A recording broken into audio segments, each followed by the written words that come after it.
Episode 15. அஞ்சலி அனன்யாவிற்கு வேலை கிடைக்காது என்று சொன்னதும் அவளுக்கு பயங்கரமாக கோபம் வந்தது. அஞ்சலி, நீ என்ன பேசுறதா இருந்தாலும் பார்த்து பேசு. தேவையில்லாம எதையாவது பேசி ஏன் வாயிலிருந்து வாங்கி கட்டிக்காத என்று சொன்னாள்.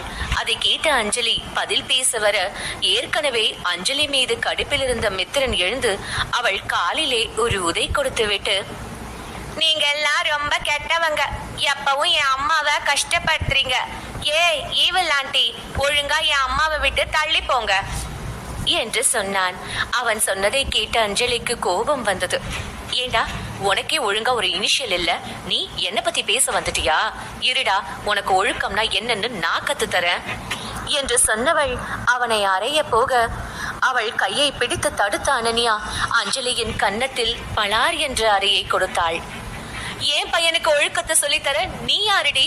ஒழுங்கா இருந்துக்கோ, இல்ல பல்லு பேந்துடும் என்று சொன்னாள் அனன்யா. அதை கேட்ட அஞ்சலி அதிர்ச்சி அடைந்தாள். அனன்யா தனக்குள்ளிருந்த கடுப்பை எல்லாம் சேர்த்து வைத்து அவள் கன்னத்தில் அறை கொடுத்து இருந்தாள். அதன் விளைவுதான் அவள் கன்னத்தில் இருந்த வீக்கம் நன்றாக அப்பம் போல வீங்கி இருந்தது. அஞ்சலியை யாரும் இது போல அடித்ததே இல்லை. போயும் போயும் அனன்யா கையால் அடி வாங்கி விட்டோமே என்று நொந்து கொண்டவள் மீண்டும் நல்லவள் வேஷம் போட தொடங்கினாள். பிரகாஷ், பாரு, இவ என்ன அடிச்சிட்டா. நான் என்ன அந்த சின்ன பையனுக்கு நல்லது தானே சொல்லி கொடுக்க போனேன், அதுக்கு போய் என்னை இப்படி அடிச்சிட்டாளே என்று நல்லவள் போல பேசினாள். ஏற்கனவே அவள் என்ன சொன்னாலும் நம்பும் பிரகாஷ் இப்பொழுது அவள் அடி வாங்கி இருப்பதால் அவள் சொன்னதுதான் வேதவாக்கு என்று எடுத்துக்கொண்டு, அனன்யா, என்ன இருந்தாலும் நீ அஞ்சலி அடிச்சது தப்பு, ஒழுங்கா அவகிட்ட சாரி கேளு என்று சொன்னான். அதை கேட்ட அனன்யா, ஏய், நீ யாரு முதல்ல எனக்கு ஆர்டர் போட? நீ சொன்னா உடனே நான் சாரி கேட்டுடுவேனா என்று கேட்டாள் அவள். தான் சொன்னதை அனன்யா கேட்கவில்லை என்றதும் பிரகாஷுக்கு பயங்கரமாக கோபம் வந்தது. இங்க பாரு அனன்யா, நான் உன்கிட்ட பொறுமையா பேசுறேன் அப்படின்றதுக்காக நீ ரொம்ப அட்வான்டேஜ் எடுத்துக்காத. நமக்குள்ள இருந்த அந்த பழைய உறவுக்காக தான் நான் இப்ப வரைக்கும் உன்கிட்ட பொறுமையா போறேன். ஒழுங்கா நீ மன்னிப்பு கேளு, இல்லனா இங்க நடக்கிறதே வேற என்று சொன்னான். நான் உன்கிட்ட பொறுமையா நடந்துக்க சொன்னேனா? இங்க பாரு, நான் முதல்ல உன்னை என் வாழ்க்கையில வரவே சொல்லல. என்ன இரிட்டேட் பண்ணாத, ஒழுங்கா இங்க இருந்து போ. நீங்க எல்லாம் இல்லாமலே என் வாழ்க்கை ரொம்ப நல்லா இருந்துச்சு என்று சொன்னாள் அனன்யா. அதை கேட்ட பிரகாஷுக்கு கோபம் வந்தது. அவனுக்கு நன்றாக புரிந்தது, தான் காதலித்த காலத்தில் இருந்த அப்பாவி அனன்யா இப்பொழுது இல்லை என்று. அவளை நன்றாக முறைத்தவன், என்னடி உனக்கு என்ன மனசுக்குள்ள பெரிய இவன் நினைப்பா? நீ இப்படியெல்லாம் பேசினா கேட்டுட்டு போயிடுவேன்னு நினைச்சியா? நீ ஒரு குட்டி எறும்பு மாதிரி, உன்னெல்லாம் அடிக்க எனக்கு ஒரு நிமிஷம் கூட ஆகாது என்று சொன்னான் பிரகாஷ். அதை பார்த்த மித்திரன் பிரகாஷை பார்த்து, நீங்க தேவையில்லாம என் அம்மாவை மிரட்டுறீங்க. இது மட்டும் எங்க அப்பாவுக்கு தெரிஞ்சா அவரு உங்க யாரையும் சும்மா விட மாட்டாரு என்று சொன்னான்.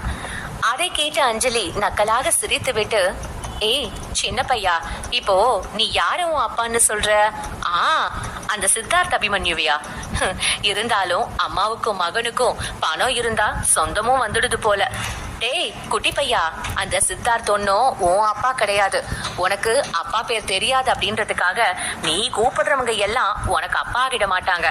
உனக்கு அப்பாவே கிடையாது என்று சொன்னாள். அதை கேட்ட மித்ரனுக்கு பாதி புரிந்தும் புரியாத மாதிரி இருந்தது.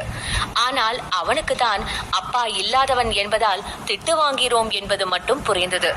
அதை கேட்டதும் அவனுக்கு அழுகை அழுகையாக வந்தது. அவன் நிலையை பார்க்கவே அனன்யாவிற்கு கஷ்டமாக இருந்தது. ஒரு சிறுவன் என்று கூட பார்க்காமல் இப்படி பேசுகிறார்களே என்று மனதிற்குள் நினைத்து வருத்தப்பட்ட அனன்யா தன்னுடைய மகனை தவறாக பேசிய அஞ்சலியை சும்மாவிட மனம் இல்லாமல் டேபிளில் இருந்த கத்தியை நொடிக்குள் எடுத்து அஞ்சலி கழுத்தில் வைத்தாள். அஞ்சலி அந்த செயலில் அதிர்ச்சி நொடியில் அந்த இடமே பரபரப்பானது.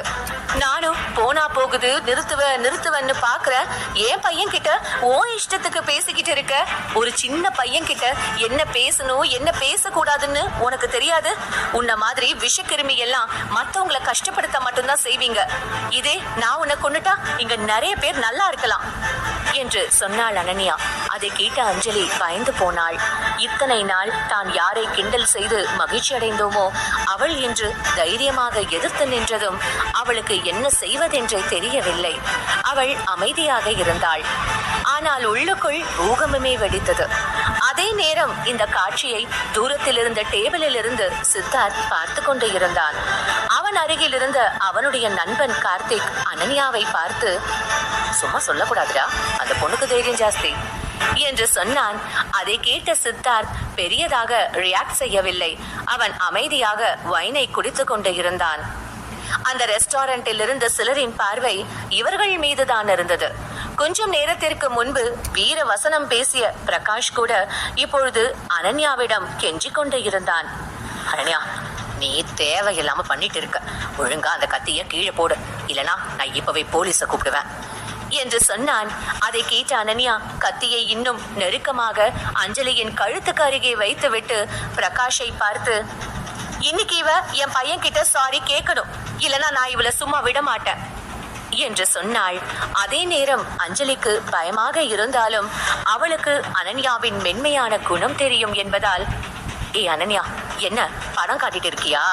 உனக்கு அவ்வளவு தைரியம் இருந்தா நீ என் கழுத்தை கட் பண்ணி பார்க்கலாம், நாங்க எதுவும் சொல்ல மாட்டோம் என்று சொன்னாள். அதை கேட்ட பிரகாஷ், அஞ்சலி, நீ என்ன பேசிட்டு இருக்க, கொஞ்ச நேரம் சும்மா இரு. பிரகாஷ், நீ அவளுக்கு எல்லாம் பயப்படாத, அவ சும்மா சீனை போடுறா, அதெல்லாம் பண்ண மாட்டா, நான் சொல்றேன், நீ தைரியமா போலீஸ்க்கு கால் பண்ணு என்று சொன்னாள் அஞ்சலி. அதை தூரத்தில் இருந்து பார்த்த கார்த்திக், அடடா, இப்பதான் ஆட்டம் சூடு பிடிக்குது, இப்ப போலீஸ் வருவாங்களா இல்லையான்னு தான் பார்க்கணும். ஒருவேளை போலீஸ் வந்தா என்ன செய்யணும்னு நீ சொல்லுடா. இருந்தாலும் இந்த தைரியமான பொண்ணையும் அந்த பொண்ணுகிட்ட இருக்க கியூட்டான பையனையும் எனக்கு ரொம்ப பிடிச்சிருக்கு என்று சொன்னான் கார்த்திக். அதை கேட்ட சித்தார்த்திற்கு ஏனென்றே தெரியவில்லை. வயிற்றில் நெருப்பு பற்ற வைக்கப்பட்டது போல இருந்தது. அவனுக்கு கடுப்பாக இருந்தது. அதே நேரம் சாதாரணமாக பேசியபடி திரும்பிய கார்த்திக் தன்னுடைய நண்பன் தன்னை முறைப்பதை பார்த்து குழம்பி போனான். ஆனாலும் மீண்டும் அவன் பார்வையை அனன்யா பக்கம் செலுத்தினான்.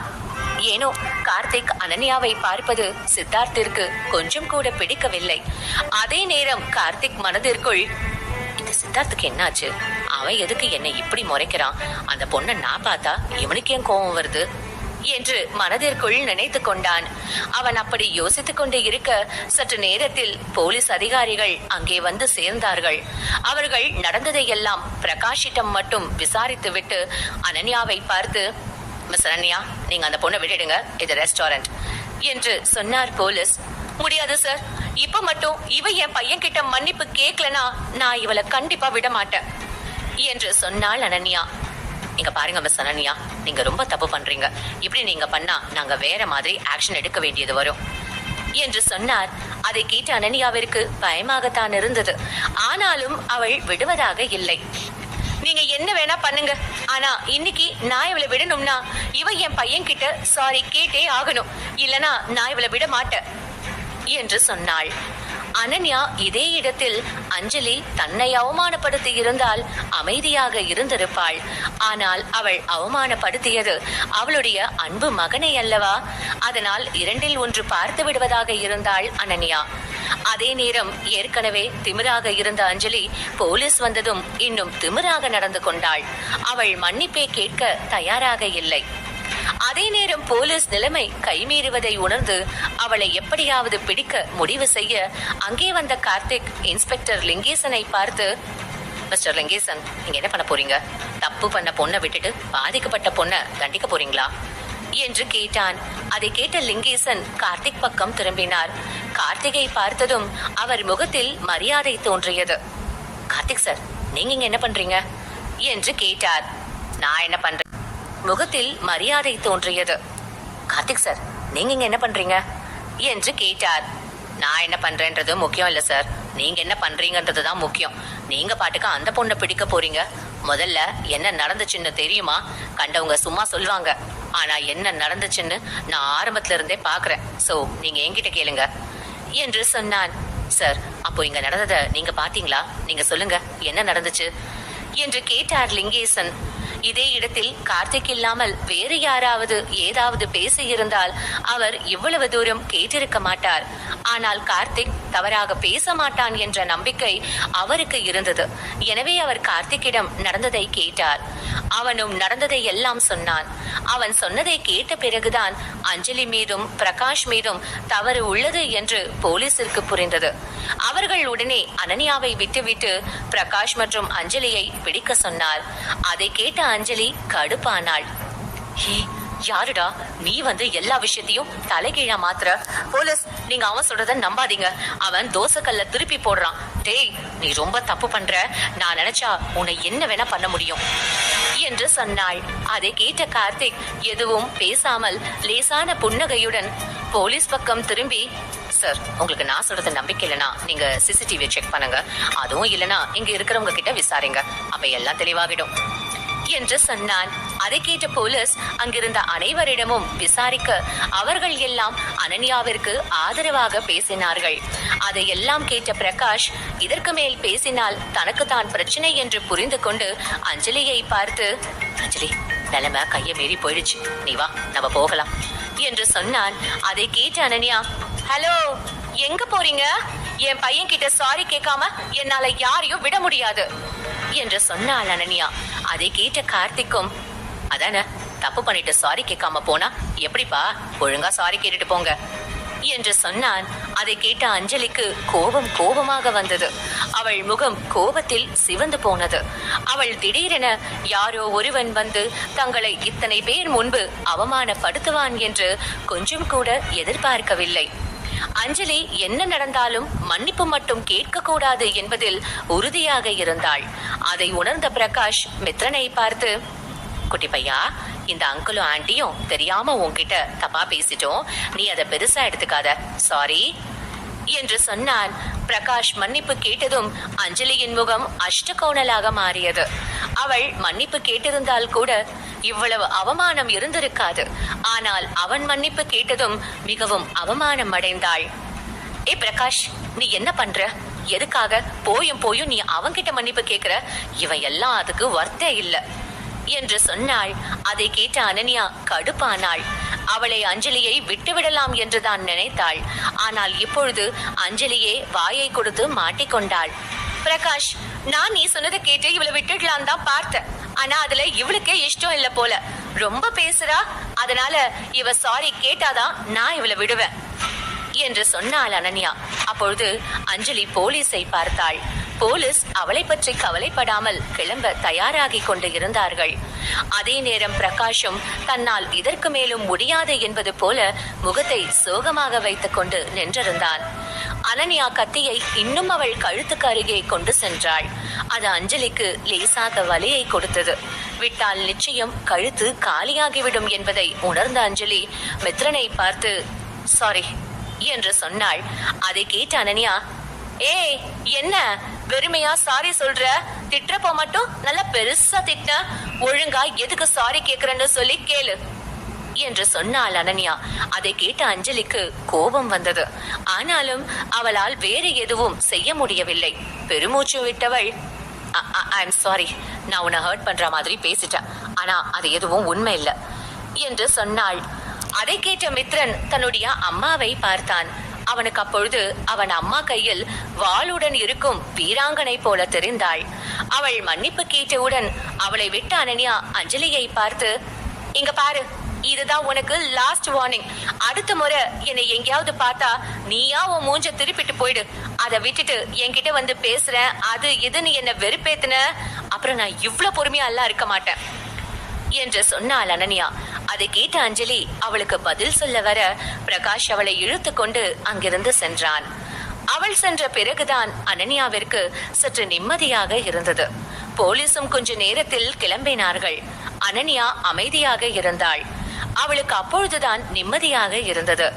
ஆனாலும் அவளுக்கு அஞ்சலி கடைசியாக முறைத்துவிட்டு போனது ஞாபகம் வந்தது. என்ன வந்தாலும் பார்த்து கொள்ளலாம் என்று விட்டுவிட்டாள். அவளுக்கு அப்பொழுதுதான் கார்த்திக்கின் நினைவு வந்தது.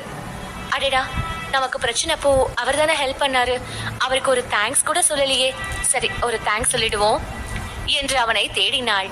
ஆனால் அவன் அங்கே இல்லை. அதை பார்த்து குழம்பியவள் அவனை ரெஸ்டாரண்ட் முழுவதும் தேடி அங்கிருந்த வெயிட்டர் எல்லோரிடமும் விசாரித்து அவன் விஐபி ரூமில் இருக்கிறான் என்று கண்டுபிடித்தாள்.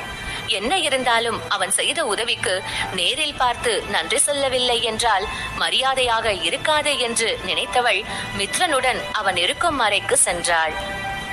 சார், நீங்க இன்னைக்கு பண்ண உதவிக்கு ரொம்ப நன்றி என்று சொன்னபடி உள்ளே சென்றவள் அங்கு கார்த்திக்கு பதிலாக சித்தார்த் இருப்பதை பார்த்து அதிர்ச்சியானாள். அவள் மனம் இவன் இங்க என்ன பண்றான் என்று கேட்டது.